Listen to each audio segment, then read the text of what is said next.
You rest a tweaked tendon, and it starts to feel better. You go for a run, and 3 miles in, the familiar sharp ache returns. You rest again, the tendon gets weaker, and the cycle continues. Even athletes at the highest levels of professional sports, backed by world-class medical staffs, often find themselves trapped in this same loop of rehab and re-injury.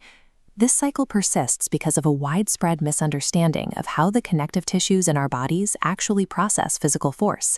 The springy, dynamic movements we typically use to build muscle and train for sports are frequently the primary factor actually preventing an injured tendon from healing. To understand why, imagine a small micro-tear deep inside an otherwise healthy tendon. The body has a built-in defense mechanism against catastrophic rupture. When force hits, healthy collagen fibers instantly tighten up, taking over the load and entirely bypassing the injured spot. Tendon cells rely on physical tension to rebuild.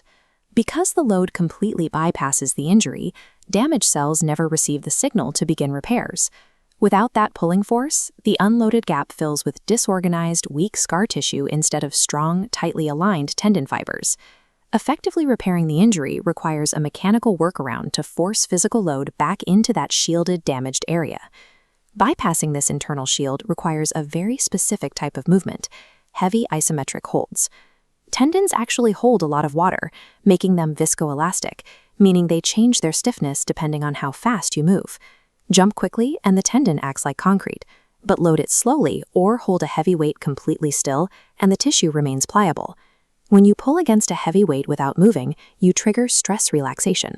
Over time, those healthy, protective collagen fibers taking the force stretch and let their guard down. The tension then transfers directly into the dormant, damaged center. Holding perfectly still against a heavy load achieves what miles of running cannot. It mechanically targets the exact point of injury. How do dormant cells respond once the physical load finally reaches them and wakes them up? Bouncy movements compress the damaged area, signaling cells to produce rigid type 2 collagen, making the tendon stiffer. But the steady tension of an isometric hold elongates the cells, instructing them to pump out strong, perfectly aligned type 1 collagen.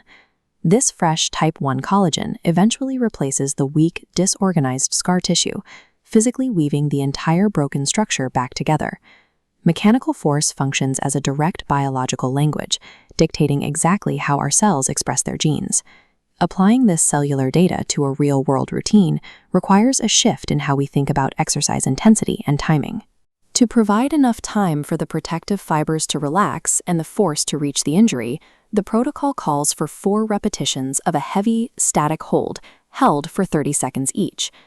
This chart shows cellular activation over time, and it highlights a strict rule: the minimal effective dose. Activation hits a sharp peak after 5 to 10 minutes of loading, then the cells stop listening. Once shut down, they require exactly 6 hours of total rest to reset their internal sensors before responding to physical tension again. Because of this biological reset timer, 3 10-minute microsessions spaced throughout the day are significantly more effective than a single long workout. Even with the perfect mechanical signal, your cells still cannot construct new type 1 collagen without a surge of very specific amino acid building blocks.